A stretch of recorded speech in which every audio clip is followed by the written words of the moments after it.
संस्थापकाय च धर्मस्य सर्वधर्मस्वरूपिणे अवतारवरिष्ठाय रामकृष्णाय ते नमः। इस सप्ताह माँ का जीवन, वो जो एक कहानी गीता की, श्रीमद् भगवद गीता की कहानी काफ़ी फेमस है कि युद्ध प्रारंभ होना है और दुर्योधन और अर्जुन दोनों गए भगवान कृष्ण के पास में मदद मांगने के लिए, हेल्प मांगने के लिए। अभी जाके देखा तो भगवान कृष्ण थे सोए हुए। तो अभी क्या है कि दोनों को अर्जुन और दुर्योधन भगवान को किस तरह से देखते हैं। अर्जुन सोचता है कि मैं उनका शिष्य हूँ या तो उनसे छोटा हूँ, बुद्धि, शक्ति, दिव्यता सभी चीज़ों में। तो वो भगवान के श्री चरण के पास में खड़ा रहता है, वेट करता है कि भगवान कब नींद से जगेंगे। और दुर्योधन अपने को क्या कुछ समथिंग मानता है, घमंडी, अहंकारी, तो वो भगवान के सर के पास में खड़ा रहता है। तो अभी जब भगवान की नींद खुली तो देखा कि कृष्ण, अर्जुन भी है और दुर्योधन भी है, दोनों आए हैं हेल्प मांगने के लिए। तो भगवान ने कहा कि देखो मेरे पास में दो चीज़ें हैं। एक तो है कि मेरा आर्मी, मेरा सैन्य, जो कि सबसे पावरफुल आर्मी है, सबसे पावरफुल सैन्य है इस जगत में, और दूसरा है मैं। किंतु एक बात याद रखना कि मुझे यदि आप सिलेक्ट करोगे तो मैं शस्त्र धारण नहीं करूँगा। तो अभी आप सिलेक्ट कीजिए कि क्या चाहिए, मेरी आर्मी चाहिए कि मुझे चाहिए। और फिर अर्जुन पे पहले नज़र पड़ी है तो अर्जुन को पहला चॉइस दिया। तो अर्जुन, अभी दुर्योधन सोच रहा है कि ये अर्जुन तो मूर्ख नहीं है कि भगवान कृष्ण को लेगा, उनको लेके क्या करना है, ऐसे अकेले हैं और वैसे ये मने शस्त्र धारण नहीं करेंगे, शत्रु का वध नहीं करेंगे, तो उनको लेके क्या लाभ है। तो दुर्योधन सोच रहा था यहाँ पे आना पूरा विफल हुआ, कुछ लाभ नहीं हुआ ऐसा करके। तो मीनवाइल अर्जुन ने मांग लिया कि मुझे तो आप ही चाहिए, भगवान कृष्ण ही चाहिए। वो दुर्योधन खुश खुश हो गया कि अरे वाह, ऐसा मूर्ख है, इतनी पावरफुल सैन्य छोड़ करके भगवान को मांग लिया। अच्छा ठीक है, चलो मैं लकी हूँ बोल करके वो खुशी होता होता वहाँ से चला गया। तो अभी जो पंच लाइन है यहाँ पे, कहानी तो काफ़ी फेमस है, इसके बाद की जो पंच लाइन, किसी ने अर्जुन को पूछा कि ये तुमने कौन सा मूर्खामी किया कि दुर्योधन माखन लेके चला गया, तुमने उसको माखन दे दिया। यानी कि कोई भी चीज़ होती है, कोई भी पदार्थ होता है, उसका सार भाग क्या है। उस दिन हम देख रहे थे कि ये गाय है, तो गाय का तो वैसे सर भी है, पूंछ भी है, सिंग भी है, पैर भी है, पेट भी है, किंतु गाय का सार भाग है आंचल, जहाँ से गाय का दूध मिलता है। तो देखिए कि कोई भी चीज का जो सार भाग होता है, आप यदि दूध में से मक्खन बनाएंगे तो क्या होगा, दूध का जो पूरा सार भाग है वो मक्खन में आ जाएगा, और फिर वो जो वाटर जो है ना, जो छाछ के रूप में जो रह जाता है, वो उसमें इतना सार, इतना पोषक तत्व नहीं होता जितना कि माखन में होता है। तो दूध के दो पार्ट हो गए मक्खन बनाने के समय में। एक तो उसका दूध का पूरा सार भाग आ गया, और फिर वो जो वाटर बचता है वो सिर्फ उसमें पौष्टिक तो होता है किंतु माखन जितना पौष्टिक नहीं होता। तो किसी ने अर्जुन को पूछा कि ये तुमने कौन सा मूर्खामी कर दिया कि ये दुर्योधन है वो सार भाग लेके चला गया, दुर्योधन माखन लेके चला गया। तो अर्जुन उत्तर देता है, दुर्योधन माखन लेके गया है, मैं माखन चोर को लेके जा रहा हूँ। तो देखिए कि ये एक जो भौतिक मटेरियलिस्टिक व्यू पॉइंट होता है, उससे हम लोग सोचते हैं कि हाँ, ये जो पावर है, पोजीशन है, ये स्ट्रेंथ है इस इह जगत में, इह लोक में, भव संसार में, तो वही सबसे ज़्यादा पावरफुल, जिसके पास में वो है वही आदमी श्रेष्ठ कहलाता है। किंतु जो लोग आध्यात्मिकता को परस्यू करते हैं, जो लोग एक बार आध्यात्मिक जगत में पदार्पण करते हैं, उन लोगों को पता है कि यदि इस जगत का सार भाग देखे तो वो हमारे हृदय में विराजमान ईश्वर ही है। तो अभी आज गीता जयंती है और यहाँ पे 9 बजे से गीता चैंटिंग होगा। 9 से 12 पूरा गीता के 18 अध्याय जितने भी है सब एक साथ में चैंट किए जाएंगे। तो हम 4 साधु है अभी यहाँ पे, हम चारों को 4 डिवीजन दे दिए गए हैं। मुझे दिया है ये चैप्टर 6 to 10, ये 5 चैप्टर मुझे करने हैं चैंट। तो मेरे से पहले 1 महाराज, मेरे बाद में 2 महाराज, ऐसा करके हम लोग 4 डिवीजन किए हैं। तो ये माखन चोर का दिन है तो बोल करके ये कहानी। अच्छा, तो अभी माँ का जीवन, गंभीरानंद जी द्वारा लिखित माँ के जीवन का यह भार समर्पण चैप्टर हम देख रहे थे। ऑलरेडी हमने देखा कि इस चैप्टर का जो सार है, वही जो माखन क्या है, इस चैप्टर का सार क्या है, तो ठाकुर माँ को भविष्य के रामकृष्ण संघ और रामकृष्ण संघ के जो संतानगण है श्री रामकृष्ण के, उनका जिम्मा लेने के लिए माँ को तैयार कर रहे हैं। तो इसी सिलसिले में जो सब कुछ घटनावली का जो एक के बाद एक गंभीरानंद जी उल्लेख कर रहे थे और फिर उसको हम देख रहे थे। तो इसी सिलसिले में हमने देखा कि किस तरह से माँ ठाकुर का मन समझ करके ठाकुर के कहने के पहले ही वो सब व्यवस्था करके रख देती थी। जैसे कि माँ का मन पड़ा हुआ है ठाकुर के श्री चरणों में। इतना सा छोटा सा तो नहबत है दक्षिणेश्वर काली मंदिर में, जहाँ पे ठाकुर और माँ रहते थे। ठाकुर का कमरा है यहाँ पे, इससे कुछ दूरी पे है माँ का कमरा, जो कि एक्चुअली था नहबत, जहाँ पे शहनाई वगैरह बजाया जाता था। तो उसके ग्राउंड फ्लोर पे माँ रहती है और फिर वहाँ पे छोटे से नहबत में ही रहने की, खाने की सब व्यवस्था है। और वहीं पे देखिए कि माँ जो है वो खाना भी पकाती है, सब काम भी करती है, किंतु माँ का मन पड़ा रहता है ठाकुर अपने कमरे में बैठ करके क्या बोल रहे हैं। तो वहीं पे तो फिर अब जब जैसे ही कोई नरेन जैसा ही आएगा तो ठाकुर पूछेंगे क्या खाना खाओगे, तो नरेन कहेगा हाँ। तो माँ ने पूरा वो संजय की तरह ही, वो जो संजय वो महल राजमहल में बैठ करके वो धृतराष्ट्र को जैसे पूरा वो दिखाता था, बताता था, सुनाता था कि कुरुक्षेत्र में क्या हो रहा है, वो दूरदृष्टि थी संजय की। तो यहाँ पे भी माँ का जो दूर श्रवण की कैपेसिटी थी, तो ठाकुर के कमरे में क्या चल रहा है सब माँ सुन पाती थी। और जैसे ही ठाकुर ने कहा नरेन को कि आज यहाँ पे खाना, तो साथ में ही माँ जो है वे जो दाल और रोटी, इसका वो जो है मोटा मोटा रोटी और छोले का दाल, यह नरेन खाना पसंद करता था। तो उसकी व्यवस्था करने में माँ लग जाती।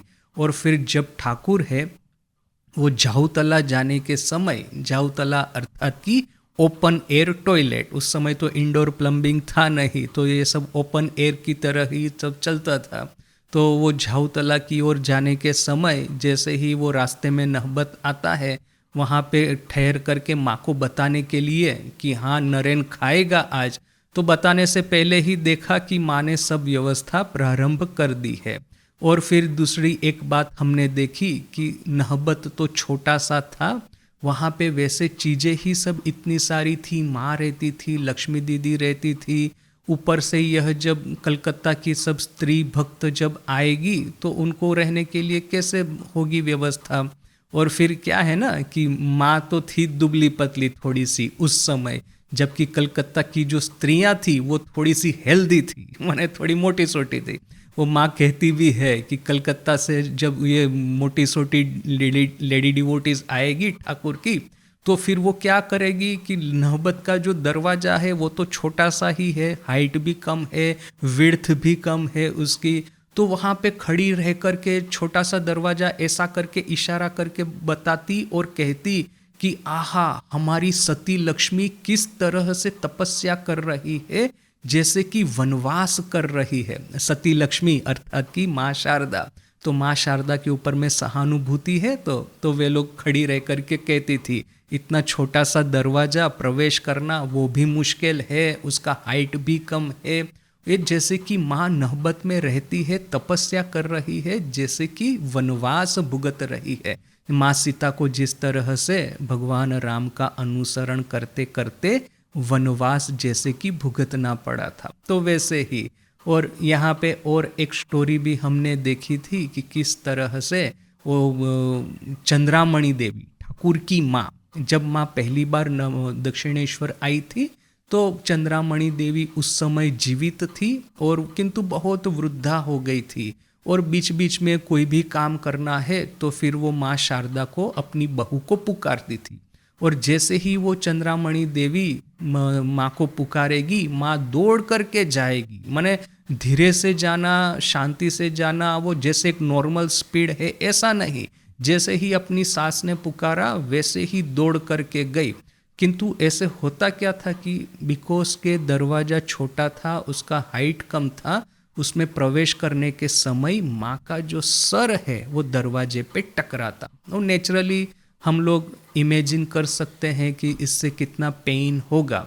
तो बाकी सब लोग माँ को कहते हैं कि माँ, वो आपकी सास जब पुकारती है तो आप इतना दौड़ के क्यों जाती है, आपका सर टकराता है, थोड़ा धीरे से भी तो आप जा सकती है। तो माँ ने क्या कहा कि देखो, वो तो अभी वृद्धा हो गई है और उनकी तो संभाल रखने वाला मेरे अलावा और कोई है नहीं, इसलिए वृद्धा को 1 सेकंड से भी ज़्यादा कोई कष्ट न सहन करना पड़े, इसके लिए वो जैसे ही पुकारती है वैसे मैं दौड़ करके जाती हूँ। तो देखिए कि यहाँ पे माँ का जो मातृत्व का दरवाजा जो है, मातृत्व रूपी उनका जो यह आशीर्वाद है, वो तो धीरे धीरे करके सबके लिए वो खुलना शुरू हो ही चुका था। वो चाहे वो अपनी सास के प्रति उनकी करुणा हो, उनको उनके प्रति उनका मातृत्व हो, या तो फिर ये जो त्यागी संतान है उनके प्रति उनका जो ममत्व हो, मातृभावना हो, वो धीरे धीरे करके उनका माँ के हृदय में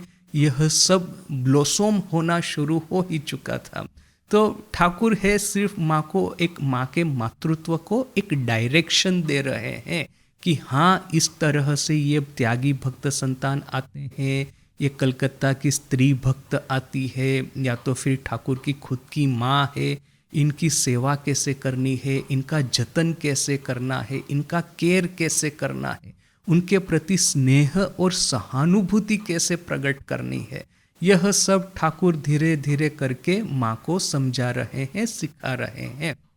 इंटरेस्टिंग स्टोरी, विशुद्धानंद जी महाराज जो कि बाद में अपने संघ के प्रेसिडेंट हुए थे, तो विशुद्धानंद जी पहली बार जब माँ का दर्शन किए थे जयराम बाटी जा करके, तो अभी क्या है देखिए, शहर के लड़के हैं तो उस समय तो साधु नहीं हुए थे, वैसे ही वो घर में ही थे उस समय, यंग लड़के थे। तो अभी क्या है कि जैसे ही पता चला कि यहाँ पे माँ है जयराम बाटी में, तो उनका अब जैसे माँ का सिर्फ छवि ही देखा था उन्होंने, और वो छवि देख करके ही उनके हृदय में ऐसा हुआ कि नहीं, माँ का तो दर्शन करना ही चाहिए। कलकत्ता में वो बीच बीच में क्या था कि कभी कभी दक्षिणेश्वर जाया करते थे, तो दक्षिणेश्वर में रामलाल दादा है, तो रामलाल दादा के साथ में अच्छा परिचय हो गया था। तो रामलाल दादा उनको ठाकुर के कमरे में रहने देते थे, सोने देते थे, और माँ काली का जो प्रसाद आता था तो वो उनको खिलाते भी थे। तो बोल करके रामलाल दादा के साथ काफ़ी अच्छा परिचय हो चुका था। अभी एक दिन ऐसा हुआ, रामलाल दादा ने विशुद्धानंद जी को, जितेन उस समय का लड़का, यंग मैन, तो उनको कहा कि जाओ, एक काम है, एक डॉक्टर है, उसको जाकर के कुछ मेरा काम है करके आना। तो ये विशुद्धानंद जी, जितेन महाराज उनको गए मिलने के लिए, देखा कि ये डॉक्टर जो है वो तो पुराना डिवोटी था ठाकुर का, और उसके घर में ठाकुर का फोटो था, तो ठाकुर के फोटो के साथ में और एक स्त्री का भी फोटो था, साथ में ही रखा था। तो जितेन महाराज पूछते हैं कि अरे ये कौन है, ये स्त्री कौन है, इनका ठाकुर के साथ में ही उनका फोटो क्यों रखा है। तो इस डिवोटी ने कहा कि वो तो है हम सबकी श्री श्री माँ, और वो ठाकुर की सहधर्मिणी है, ठाकुर के रहते रहते वहीं दक्षिणेश्वर काली मंदिर में ही रह करके ठाकुर की सेवा किया करती थी, और वो अभी जीवित भी है। तो विशुद्धानंद जी जैसे सिर्फ फोटो ही देखा, इतना जैसे कि भीतर में से श्रद्धा और भक्ति प्रकट हुए। उन्होंने कहा कि मुझे तो माँ का दर्शन करना ही करना है, किंतु मैं कैसे करूँ, आप मुझे बताइए कहाँ पे वो रहती है। तो एक डिवोटी ने कहा कि जयराम बाटी में रहती है, वहाँ पे आपको जाना होगा, किंतु रास्ता जो है बड़ा ही दुर्गम है। वहाँ बीच बीच में ये जो लुटेरे हैं वो अटैक भी करते हैं, यात्रालुओं को पैसा तो लूट ही लेंगे किंतु मर्डर भी कर देंगे, यह सब डर है वहाँ पे जर्नी का। तो विशुद्धानंद जी कहते हैं कि वो कुछ भी हो, मैं तो जयराम बाटी जाऊंगा, दर्शन करूंगा। तो ऐसे संकल्प किया, वो रास्ते में अभी वो यात्रा पे निकल भी गए, मन में है आजकल क्या है वो अभी हाईवे ट्रेन और गाड़ी का यो युग आ गया है ना, हमको लगता नहीं है अभी कलकत्ता से जयराम बाटी की यात्रा फटाक करके वो हो जाएगी 2-2.5 घंटे न कि इतना लगता है। तो किंतु उस समय थी बड़ी ही कठिन थी, वो 3-3.5 दिन के आसपास लग जाएंगे। वे वर्धमान तक ने कि कहाँ तक आपको ट्रेन में जाना होगा, फिर वहाँ से 30 किलोमीटर ना की रास्ता आपको ये बैलगाड़ी में काटना है, वो फिर जब जयराम बाटी आ जाएंगे तो पैदल ही चलना है, वो सब है काफ़ी कुछ वहाँ पे। तो ऐसा कठिन रास्ता पार करके करके जा रहे हैं और मन के भीतर में एक, अभी शहर के लड़के हैं तो वो सोच रहे हैं कि मेरे साथ में कोई ऐसा होता व्यक्ति जो कि माँ को जो कि मुझे माँ को इंट्रोड्यूस करवा दे। ये ऐसा होता है ना सिटी में कि हम किसी को मिलने को जाते हैं, अब जैसे वो जो अभी ये जो वेस्टर्न सब कल्चर अपने में प्रवेश करने लगा है, तो कुछ कुछ चीज़ें अच्छी भी है। आप किसी कमरे में प्रवेश करते हैं तो कमरा खुला भी है ना, पहले नॉक किया कीजिए, नॉक करने के बाद में प्रवेश कीजिए, दरवाज़ा खटखटाने के बाद में, क्योंकि क्या ये सब जेंटलमैनलीनेस है। फटाक करके दरवाज़ा खोल करके भीतर में चले गए तो किसी का प्राइवेसी भंग होता है। एक इंटरेस्टिंग घटना, स्वामी जी ने एक लेटर लिखा, तो लेटर लिख करके किसी विदेशी डिसाइपल को फिर एनवेलोप में बंद किया, फिर ये हरि महाराज को दिया, तुरानंद जी को, कि जाओ इसको पोस्ट करके आओ। तो हरि महाराज ने लेटर लेकर के जा रहे हैं और उन एड्रेस देख रहे हैं कि कौन सा एड्रेस है। तो जैसे ही वो एड्रेस पढ़ रहे हैं, स्वामी जी ने उनको वापस बुलाया। तो स्वामी जी ने कहा देखो मैंने तो तुमको लेटर पोस्ट करने को कहा था, एड्रेस पढ़ने को तो नहीं कहा था, तुम अननेसेसरी एड्रेस क्यों पढ़ रहे हो। यानी कि क्या है, ये सब कुछ कुछ वेस्टर्न वैल्यूज़ है कि प्राइवेसी है, किसी का मेंटेन करना है वगैरह वगैरह। एक तो कुछ कुछ चीज़ें ज़रूरी भी है।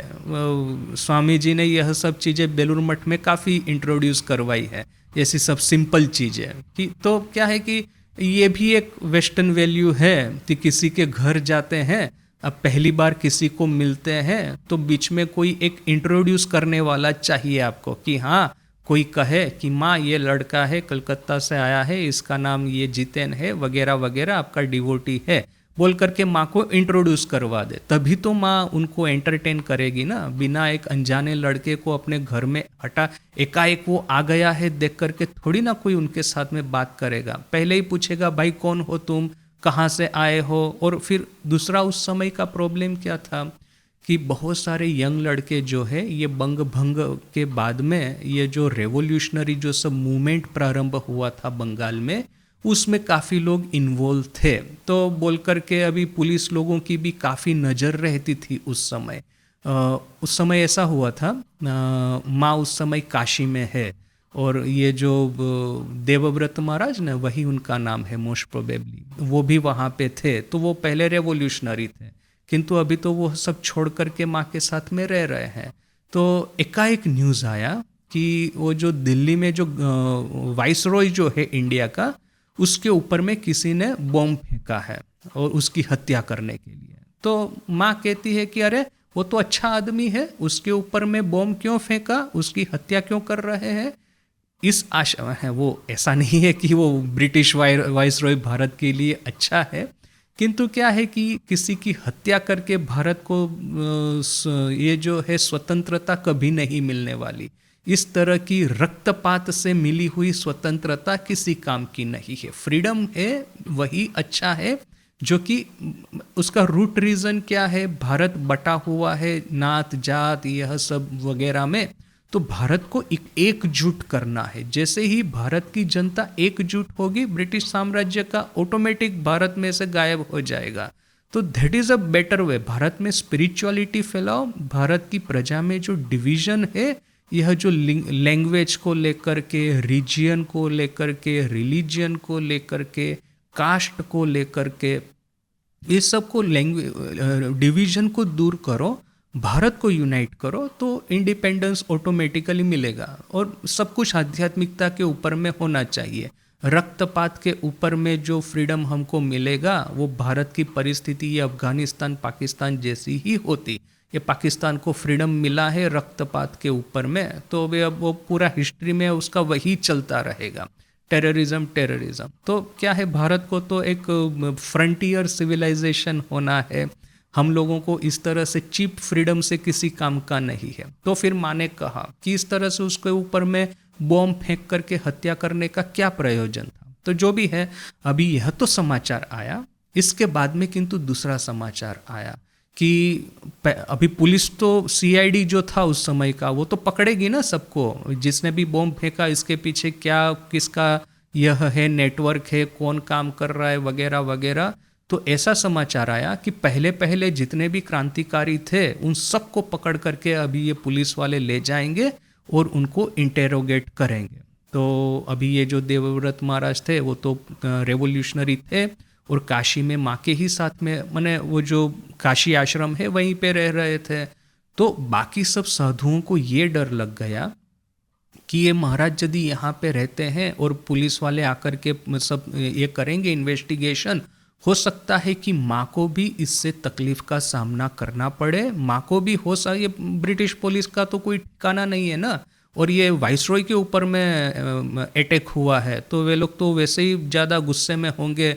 जो सामने में आएगा उसको ये कर लेंगे, उसको अरेस्ट कर लेंगे, क्या पता।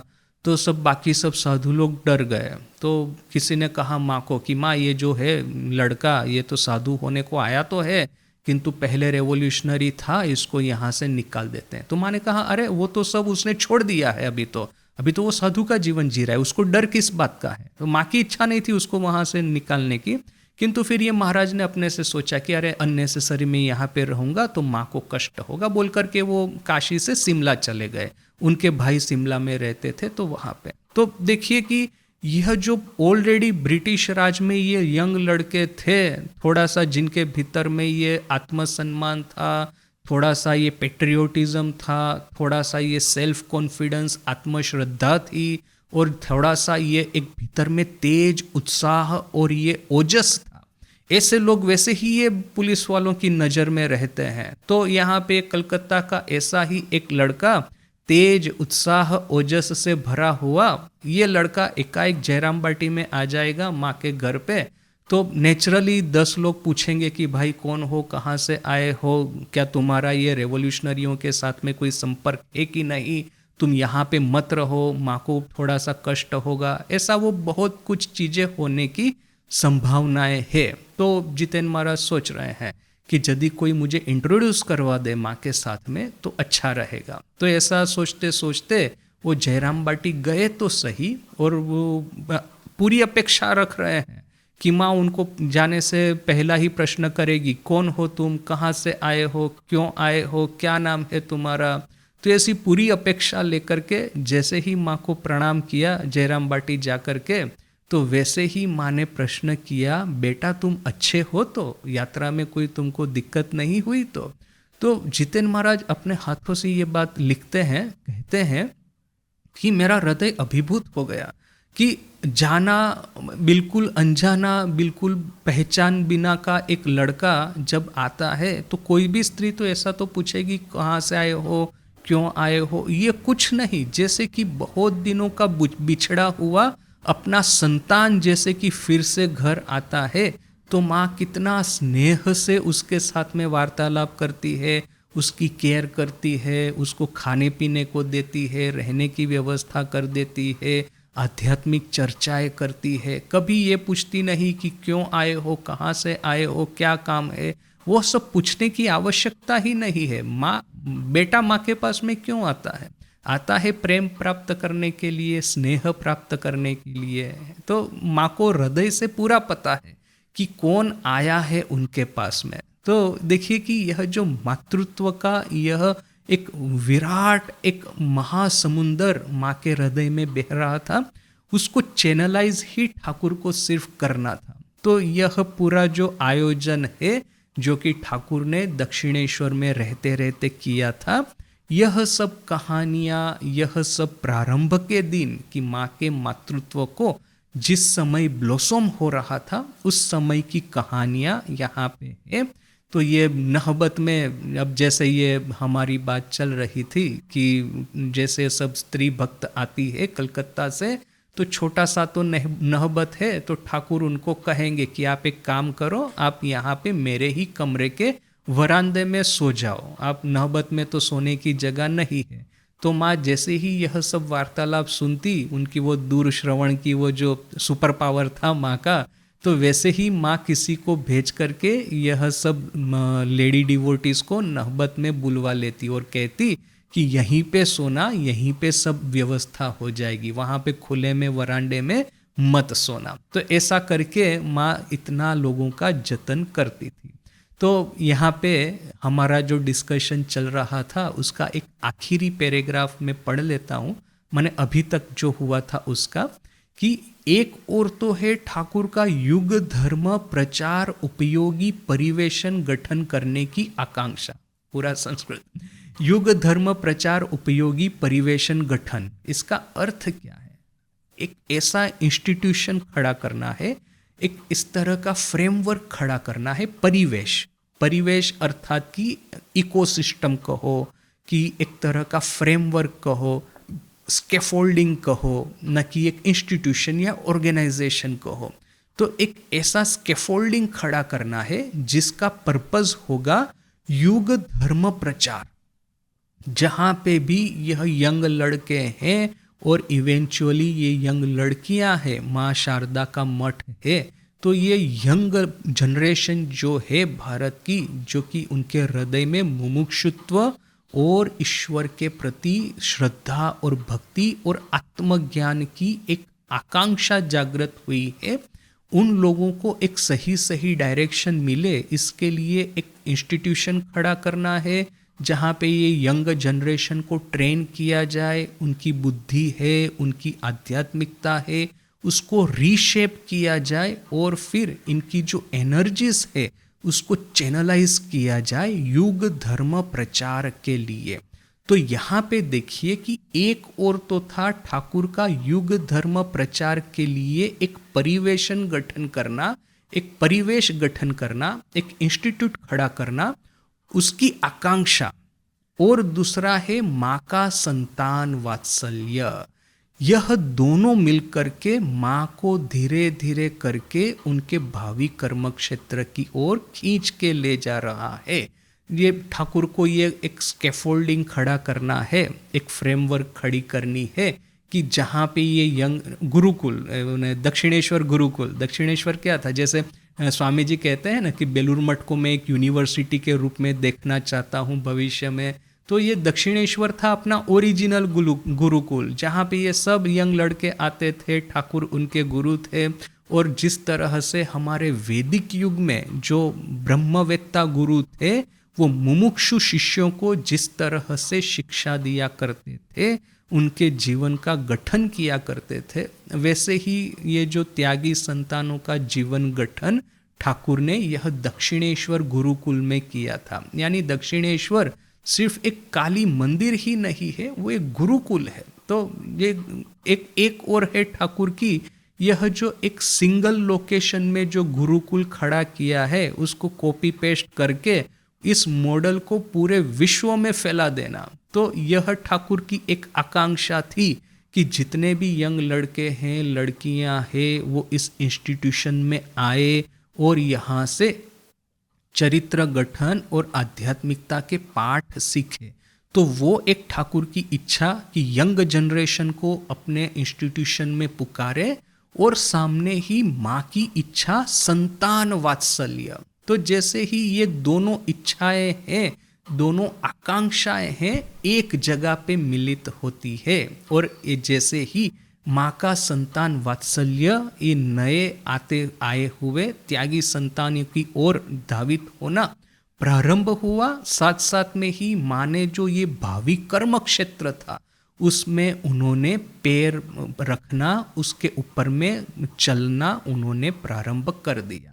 क्योंकि क्या था, माँ का तो एक आंतरिक एक जगत भी तो था, वो साधिका सिद्ध नारायणी भी तो वो थी। ये ब्रह्म सत्य जगत मिथ्या वाला पाठ ये भारतीयों को, खास करके भारतीय साधकों को ऐसा सिखाने की कोई आवश्यकता नहीं है। क्योंकि भारतीय साधना का मूल मंत्र ही जैसे कि एक है नेति नेति, जगत को त्याग करके जगत के परे जो अद्वय वस्तु है, अद्वय ब्रह्म वस्तु है, उसका अनुसंधान करना है। तो ये हम हिंदुओं को तो यह सब सिखाने की जरूरत है नहीं। जैसे ही आध्यात्मिकता का बीज पनपा, प्रथम ही बीज पनपा, साथ साथ में ही हमको पता है कि जगत के साथ में अभी हमको डिसोसिएशन प्रारंभ कर देना है। तो ये नेति नेति मार्ग कोई माँ को सिखाने की बहुत ज़्यादा आवश्यकता नहीं थी, किंतु इति इति मार्ग सिखाने की अवश्य आवश्यकता थी। सिखाने की भी नहीं कह करके कहेंगे, चैनलाइज करने की। वो मातृ हृदय मातृत्व के महासागर से, स्नेह के महासागर से भरा तो है ही है, बस वही है कि उसमें से ये चैनलाइज हो माँ की ये मातृत्व शक्ति संतानों के प्रति। तो वो जो घटक ठाकुर, वो जो बंगाली में कहते हैं ना, जो लड़के और लड़की ये दोनों का मिलन करवा देते हैं विवाह के लिए, तो उसका के घटक ठाकुर। तो ठाकुर को इस तरह से ही एक क्या कहेंगे कि एक एजेंट का काम करना था, नारद मुनि का काम करना था कि यहाँ पे माँ का मातृत्व है, यहाँ पे संतानों की आध्यात्मिक आकांक्षा है, दोनों को मिलवा देना है। तो साथ में ऑटोमेटिक ही भविष्य का रामकृष्ण संघ, उसका जो फ्रेमवर्क है वो रेडी हो जाएगा। भविष्य के रामकृष्ण संघ का फ्रेमवर्क क्या है? माँ बैठी है सर्वोच्च पद पे आसीन, सिंहासन पे आसीन, गुरु होकर के, इष्ट होकर के, नारायणी होकर के, और ये माँ के संतान गण है, माँ की आराधना करते हैं, उनके प्रति बालक भाव का वो धीरे धीरे करके विकास करते हैं अपने हृदय में। और जैसे ही ये संतान भाव का विकास होना प्रारंभ हुआ, वैसे ही यह जो सब कर्म के जो माया जाल है वो सब कटती जाएगी और वे लोग ईश्वर प्राप्ति के रास्ते पे और झड़प से, मैंने स्पीडीली आगे बढ़ना प्रारंभ कर देंगे। तो यही तो था भविष्य का रामकृष्ण संघ। तो उसका गठन ठाकुर इस तरह से किया करते थे। तो यहाँ तक हमने पढ़ा था। इसके बाद में थोड़ा सा आगे पढ़ते हैं।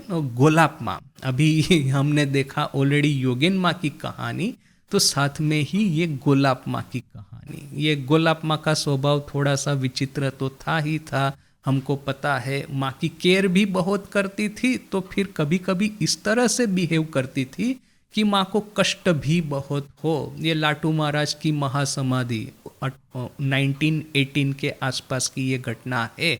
माँ ऑलरेडी बहुत ही बीमार थी, उद्बोधन में वो लेटी हुई थी, ये काला ज्वर, ये ब्लैक फीवर, तो वो बार बार उससे पीड़ित होकर के बड़ी ही माँ की ये जो वीक परिस्थिति थी, वो उनका हेल्थ था बड़ा ही डेलिकेट हो चुका था। वो ट्रीटमेंट चल रही है, माँ अभी काम भी नहीं कर पा रही है, लेटी हुई है। उस समय लाटू महाराज की महासमाधि हुई काशी में। तो शरत महाराज ने सबको बोल दिया कि माँ को बताना मत कि लाटू महाराज चल बसे हैं। लाटू महाराज तो माँ की बहुत सेवा करते थे, अद्भुतानंद जी दक्षिणेश्वर में, तो उनके प्रति माँ का एक विशेष स्नेह था। तो अपने संतान की तरह उनको देखती थी। अभी एकाएक उनकी महासमाधि का ये जो समाचार माँ को मिलेगा, तो वैसे ही माँ की हेल्थ बड़ी डेलिकेट है और बेचारी और रोना शुरू कर देगी, रोते रोते हेल्थ और भी बिगड़ जाएगी। तो शरत महाराज ने स्पष्ट लोगों को नोटिस दे दिया कि लाटू महाराज की महासमाधि का जो समाचार है माँ को कभी भी मत देना, बोल करके ये अभी चल रहा है पूरा कॉन्स्पिरसी। और यहाँ पे तो मातृ हृदय है ना, ये तो माँ को तो जिस क्षण लाटू महाराज की महासमाधि हुई उसी क्षण अंदाजा आ गया कि कुछ न कुछ गड़बड़ हुई है। तो वो दूसरे ही दिन सबको पूछ रही है, लाटू कैसा है, लाटू कहाँ है, क्या है उसका खबर, कैसा है वो। तो अभी शरत महाराज ने बोला है बोल करके माँ के जितने भी सेवक सेविकाएं हैं सब लोग माँ को झूठ बोल रहे हैं, मिथ्या खबर दे रहे हैं कि लाटू महाराज का हेल्थ ठीक है, वो अभी रिकवर हो रहे हैं वगैरह वगैरह।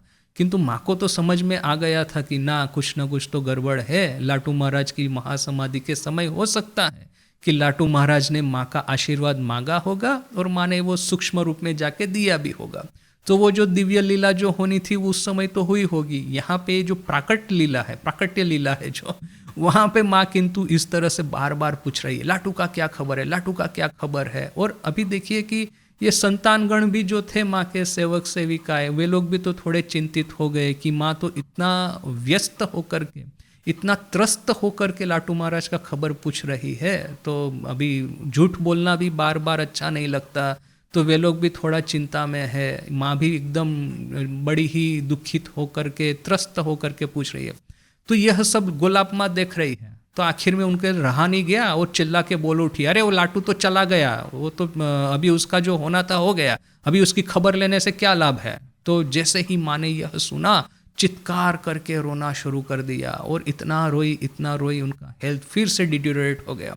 अभी यह बात शरत महाराज को मिली कि गोलाब माँ ने बता दिया है माँ को कि लाटू महाराज की महासमाधि हो गई है। तो अभी शरत महाराज भी बेचारे क्या कहेंगे, गोलाब माँ तो ठाकुर के समय की डिवोटी है, उनको कुछ बोलने से कोई लाभ नहीं है। किंतु देखिए कि ये गोलाब माँ ने माँ की सेवा भी बहुत की है, तो माँ के साथ में इस तरह से कभी कभी चित्र विचित्र व्यवहार भी किया है कि माँ को इससे कष्ट भी हो। तो इसी तरह की एक घटना है। गंभीरानंद जी लिखते हैं, ठाकुर जखन चिकित्सार जन्नो दक्षिणेश्वर होइते श्याम पुकुरे गिया छेन, तखन सेवाय वंचिता श्रीमान दुश्चिंताय दीन काटाइते छेन। ठाकुर जब चिकित्सा के लिए दक्षिणेश्वर से श्याम पुकुर गए थे, उस समय सेवाय वंचिता अर्थात कि सेवा से वंचित, ठाकुर की सेवा से वंचित श्री माँ दुश्चिंता में दिन निकालती थी। मन में सोचती थी कि ठाकुर की परिस्थिति कैसी होगी, उनको खाना ठीक से मिलता होगा कि भी नहीं, समय पे उनकी सेवा होती भी होगी कि नहीं। दक्षिणेश्वर में थे तो सभी चीज़ों के लिए मेरे पे डिपेंडेंट थे, अभी तो बीमार है ऊपर से और अकेले रह रहे हैं, ये त्यागी संतान उनकी सेवा ठीक से कर पाते होंगे कि नहीं। वो सब दुश्चिंता में माँ दिन निकालती थी। एमन समय उस समय गोलाब माँ एक दिन कोथाई जोगिन माँ के बोली लेन। गोलाब माँ ने एक दिन बात में योगिन माँ को कहा, देखो योगेन, ठाकुर बोध होय मार ऊपर राग करे कोलकाता चले गए छे। कि देखो योगेन, मुझे ऐसा लग रहा है ठाकुर माँ के ऊपर में नाराज होकर के कलकत्ता चले गए हैं। अब कहाँ से उन्होंने ये बात निकाली, कहाँ से ये सोची, वो तो अभी भगवान ही जाने। ठाकुर माँ के ऊपर में नाराज हो, गुस्सा हो, यह बात तो हमको स्वप्न में भी हम सोच नहीं सकते हैं। तो जो भी है, अभी गोलाब माँ की बुद्धि न कि उनकी इमेजिनेशन किस डायरेक्शन में जा रही थी। देखिए ये जो सब रूमर मॉन्गरिंग जिसको कहते हैं ना, अफवाहें फैलाना, ये कोई लोग करते हैं। इवन टुडे, आज भी आश्रम में आएंगे और ठाकुर माँ स्वामी जी की बातें सुनना या तो उनकी किताबें पढ़ना या मंदिर में बैठ कर के शांति से जप करना, वो नहीं करके उस साधु को मिलेंगे, उसके पास में कुछ गप लगाएंगे, दूसरे साधु को मिलेंगे, उनके पास में से कहीं वो रूमर सुन करके तीसरे साधु को बताएंगे, चौथे डिवोटी को बताएंगे। ऐसे लोगों की आज भी कमी नहीं है। तो देखिए कि ये कहाँ से, ये कौन सी बात कहाँ से ये गोलाब माँ ने योगेन माँ को कह दी कि ठाकुर माँ के ऊपर में नाराज होकर के कलकत्ता चले गए हैं। जोगिन मार मुखे ओई कथा शुनिया श्रीमा गाड़ी कोरिया ठाकुरेर काछे गिया कांदिया बोलिलेन। अभी योगिन माँ भी कम नहीं है, उन्होंने जाकर के माँ को बोल दिया कि देखो माँ, ये माँ इस तरह की बात करती है। तो माँ शारदा बेचारी ये जो बात सुन करके गाड़ी करके ठाकुर के पास में श्याम पुकुर में गई और रोती रोती उनको पूछ रही है, तुमी ना कि आमार ऊपर राग करे चले एसेछो, तुम ना कि मेरे ऊपर में नाराज होकर के यहाँ पे आ गए हो। ठाकुर बोलिले ना, के तुमा ये कथा बोले छे। ठाकुर ने कहा नहीं तो, तुमको किसने ये बात कही। माँ बोलिलेन गोलाब बोले छे। माँ ने कहा गोलाब ने कहा है। ठाकुर रागिया गिया बोलिलेन और ठाकुर नाराज हो गए। नाराज होकर के, गुस्सा करके, क्रोधित होकर के बोले, हाँ शे एमन कथा बोले तुमा के कांदिए छे। हाँ, वो इस तरह की बात करके तो उसने तुमको रुलाया है। शे जाने ना तुम्ही के, उसको पता नहीं है तुम कौन हो। गोलाब को था आशुक ना, कहाँ है गोलाब, आए तो सही एक बार यहाँ पे। ठाकुर जब नाराज हो जाते हैं तो अच्छे का वो तो हार्ट बीट जो है वो मैंने स्टॉप हो जाएगा, अच्छे अच्छे लोगों का हृतकंप हो जाएगा, उन्हें हृदय में अर्थक्वेक आ जाएगा। तो यहाँ पे भी ठाकुर नाराज होकर के कहा कि गोलाब ने इस तरह की बात करके तुमको रुलाया है, गोलाब को पता नहीं है तुम कौन हो। मैं यदि नारायण हूँ तो तुम तो नारायणी हो, मैं यदि विष्णु हूँ तो तुम तो मेरी लक्ष्मी हो, सती लक्ष्मी हो। उसको पता नहीं तुम्हारा सही स्वरूप क्या है, इस तरह की बेकार की बातों करके, बेतु की बातें करके तुमको रुलाया है। वो कहाँ है, आने दो उसको, फिर मैं उसको देखता हूँ। माँ तखोन शांत होइया दक्षिणेश्वरे चलिया आशिलेन। तब माँ शांत होकर के दक्षिणेश्वर चली आई। परे गोलाब माँ ठाकुरेर निकट जाइले, ठाकुर तहाँ के खूब भर्सना कोरिया बोली लेन। बाद में जब गोलाब माँ ठाकुर के पास में गई तो ठाकुर ने उनको अच्छे से डांट करके कहा, तुम्ही की कथा बोले ओके कहाँ दिए छो, तुमने कौन सी बात करके उसको रुलाया है, जानो ना ओके, तुमको पता नहीं है उनका सही स्वरूप क्या है। खूनी गिए तार काचे क्षमा चाहोगे, अब भी जाओ माँ के पास में और अभी का अभी तुम उनके पास में क्षमा प्रार्थना करो। गोलाब माँ तखनई हाटिया दक्षिणेश्वरे श्री मायर काछे उपस्थित होइया, कांदीते बोलीलेन, माँ ठाकुर आमार ऊपर भयानक राग करे छेन। उस समय गोलाब, जैसे ही ठाकुर ने डांटा, गोलाब माँ बेचारी पैदल चल करके दक्षिणेश्वर आई, माँ के पास में उपस्थित हुई और रोती रोती बोली कि माँ ठाकुर ने मेरे पे भयानक क्रोध किया है, आमी ना बुझते पेरे ओमन कोथा बोले फैले छी। मैं बिना समझे सोचे समझे मैंने इस तरह की बात कर दी है। माँ कोनो कथा ना बोलिया, खाली हाशिया ओ गोलाब बोलीते बोलीते पीठे तीनटी चापड़ दीते गोलाब मार सब दुख जेनो कोथाई चलिया गया, मौन शांत होया गलो। माँ ने जब गोलाब माँ की यह बात सुनी तो सामने और कुछ न कह के और कोई बात न करके सिर्फ हंसते हंसते ओ गोलाब ऐसा करके पीठ के ऊपर में 3 बार अपने हाथ प्रसारे। वैसे ही साथ साथ में ही गोलाब माँ का सब दुख जैसे कि कहाँ पे अदृश्य हो गया और उनका मन शांत हो गया। देखिए माँ की क्षमा करने की ये क्षमता भी अद्भुत है। और ये गोलाब माँ को भी देखिए कि इस तरह की उटपटांग हरकतें वो किया करती थी, किंतु साथ में ही माँ के ऊपर में जो उनकी अविचल श्रद्धा भक्ति थी, जीवन के आखिरी पल तक उन्होंने माँ को समर्पित जो जीवन जिया था, उसकी भी दूसरी मिसाल मिलना मुश्किल है। तो देखिए कि ठाकुर और माँ के साथ में कैसे कैसे सब लोग आए थे, ऐसे लोगों के साथ में भी उन्होंने काम किया है और ऐसे लोगों का भी उन्होंने उनको मनुष्य से देवता बना दिया है। जब तक माँ का नाम रहेगा तब तक उनकी ये जया विजया है, गोलाब माँ और योगेन माँ, इन दोनों का भी नाम रहेगा। तो देखिए कि सेवा करके ये लोग अमर हो गए हैं। तो आज यहीं तक, अभी नेक्स्ट क्लास में आगे पढ़ेंगे। ओम शांति शांति शांति, हरि ओम तत्सत। Shri Ram कृष्णार्पणमस्तु।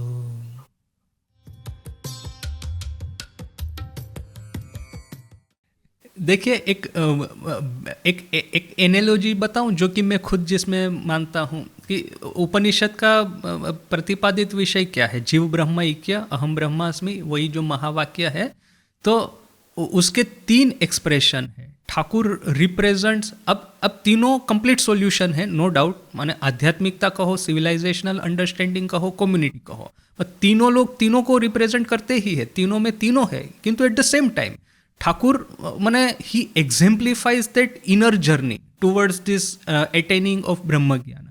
Mother represents that same महावाक्य, जीव ब्रह्म ऐक्य जो है, उसको एक कम्युनिटी लेवल पे कैसे उसको अप्लाई किया जाए। और Swami ji represents that same महावाक्य, उसको सिविलाइजेशनल लेवल पे कैसे उसको अप्लाई किया जाए। भारत के साथ में बहुत लंबा समय, जो कि बुद्धिज्म के बाद में जो हुआ था प्रॉब्लम, कि उसका जो इनर एक्सप्रेशन है उसको तो हम डेवलप करते गए, किंतु कम्युनिटी लेवल पे ये महावाक्य किस तरह से प्रैक्टिकल होता है, सिविलाइजेशनल लेवल पे उसको कैसे प्रैक्टिकल किया जाए, वो बात ही हम भूल गए।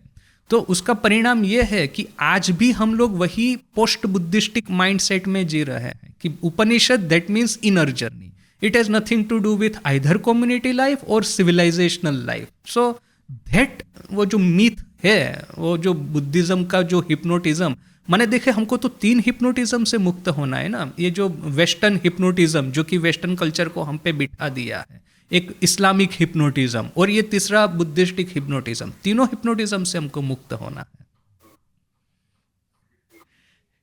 किंतु देखिए, अब यदि बहुत ज़्यादा फिलोसॉफिकल रिकन्सिलिएशन में यदि न भी जाए, और ठाकुर माँ स्वामी जी को और उपनिषद को, ये 4 जो स्ट्रीम है, which are the major streams in our order, उसको हम साथ में पढ़ेंगे ना, तो automatic at one point reconciliation हो ही जाएगा। इन दैट सेंस अब स्वामी जी ठाकुर ही कहते हैं ना, शुद्ध ज्ञान शुद्ध भक्ति एक। शुद्ध ज्ञान को आप फॉलो करेंगे तो आपको शुद्ध भक्ति तक ले ही जाएगा, माने if you follow that sincerely. So आप और कुछ ठाकुर माँ स्वामी जी को नहीं पढ़ करके प्योर वेदांत को भी फॉलो करेंगे, then eventually it will take you to Thakur Maa Swami ji.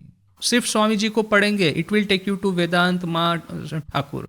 सिर्फ माँ को फॉलो करेंगे तो again that the path will take you to Swami ji and Thakur and Vedanta. So at the top level तीनों कनेक्टेड है। किंतु जैसे ही हम थोड़ा सा, बिकॉज की अपनी बुद्धि तो लिमिटेड है ना, कि वो लिमिटेड बुद्धि से लिमिटेड, वो जो पूरा चीनी का पहाड़ है, ठाकुर कहते हैं एक चींटी आती है, कहती है आज मैं चीनी का एक टुकड़ा लेके जाती हूँ, नेक्स्ट टाइम आओगे पूरा पहाड़ लेके जाओगे। तो हमारी तो वो परिस्थिति है ना। ठाकुर माँ स्वामी जी और ये वेदांत, चारों को हम समझने का प्रयास कर रहे हैं, किंतु जो बुद्धि है इतनी सी। सो हमको करना क्या है, चारों को एक साथ में पढ़ना है, तो eventually they will get reconciled at one point automatically.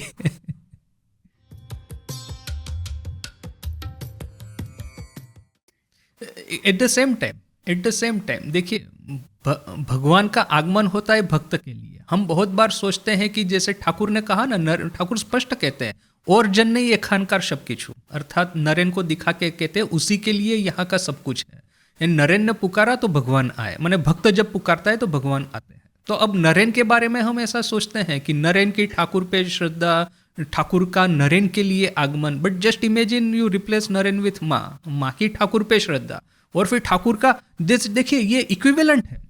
माँ का मन जैसे ठाकुर के कमरे में पड़ा रहता था, ठाकुर का मन जो है नबत में पड़ा रहता था। एक बार ऐसा हुआ, माँ ध्यान कर रही है, तो ध्यान जब जम जाता है तो कैसा जगत जैसे कि शून्य हो जाता है। अभी वो वृंदा बोल करके वहाँ पे वो जो एक लेडी थी वो रहती थी, चाकर नौकर, तो वो भी एक पागल थी। वो कथामृत के पहले ही चैप्टर में वृंदा का उल्लेख आता है। मास्टर वहाँ से जाते, ठाकुर का कमरा बंद है, वृंदा वहाँ पे खड़ी है, तो वही वृंदा, तो उसका नेचर भी थोड़ा सा अटपटा, गुस्सा वाला था। तो वो अभी वो क्या करती थी, जो माँ काली का प्रसाद आता है तो उसको तो थोड़ा मिलना चाहिए, ठाकुर माँ की सेवा करती है कभी कभी। किंतु ठाकुर का ऐसा है ना, सब मैंने बिला दो, मैंने सब कुछ दे दो। माँ का भी ऐसा, एक इनफैक्ट माँ इतना खर्चा करती थी भक्तों के लिए कि ठाकुर माँ को बोलते हैं कि देखो इतना खर्चा कर रही हो तुम भक्तों के लिए, तो माँ नाराज होकर वहां से चली जाती है, कुछ बोलती नहीं है। तो ठाकुर वो रामलाल को बुला के कहते हैं देखो जाकर के तुम्हारी चाची को शांत करो, वो नाराज होगी तो यहाँ का भक्ति मुक्ति सब चला जाएगा। तो वही वृंदा, उसके लिए अभी माँ तो सबको मुक्त हस्ते सब प्रसाद बांट देती है, तो वृंदा के लिए कुछ बचेगा नहीं। तो माँ कहती है, अपने से कहती है कि वृंदा जब आएगी तो माँ डरते डरते कहेगी कि देखो अभी तो आज प्रसाद बचा नहीं है, तुम एक काम करो, मैं तुमको ये काली मंदिर में से या कहाँ से कुछ ला करके तुमको देती हूँ प्रसाद वगैरह। तो फिर वो वृंदा, उसको लगा कि हाँ माँ उनके सामने नम्र हो रही है, तो फिर वृंदा का गुस्सा फिर वो पिघल जाएगा और वो कहेगी अच्छा कोई ज़रूरत नहीं, आप मुझे आटा दे दीजिए, मैं अपने से रोटी बना लूँगी। तो ये थी वृंदा। तो एक दिन माँ ध्यान कर रही है, एक वृंदा ने एक बर्तन पटका। अब नेचुरली है कि हमको तो शौक लगेगा ना ध्यान में, अब हमारा जो छोटा मोटा ध्यान होता है उसी में ऐसा आवाज़ होगा तो हमको शौक लगेगा। माँ को ऐसा शौक लगा, माँ एकदम चिल्ला करके रोना शुरू कर दी। तो अब जैसे ही माँ ने ये चित्कार किया, रोना शुरू किया, साथ में ही ठाकुर वो अपने कमरे में से दौड़ के आए नहबत में, क्या हुआ माँ को, क्या हुआ। तो और फिर देखा कि माँ इस तरह से रो रहे, तो मैंने ऐसा कोई सीरियस घटना नहीं है, वो शांत हो जाएगी बोल करके वो फिर माँ को थोड़ा सांत्वना दे के चले गए। तो इट इज बोथ वे, माँ का जैसे मन वहाँ पे पड़ा रहता था, ठाकुर का मन यहाँ पे पड़ा रहता था।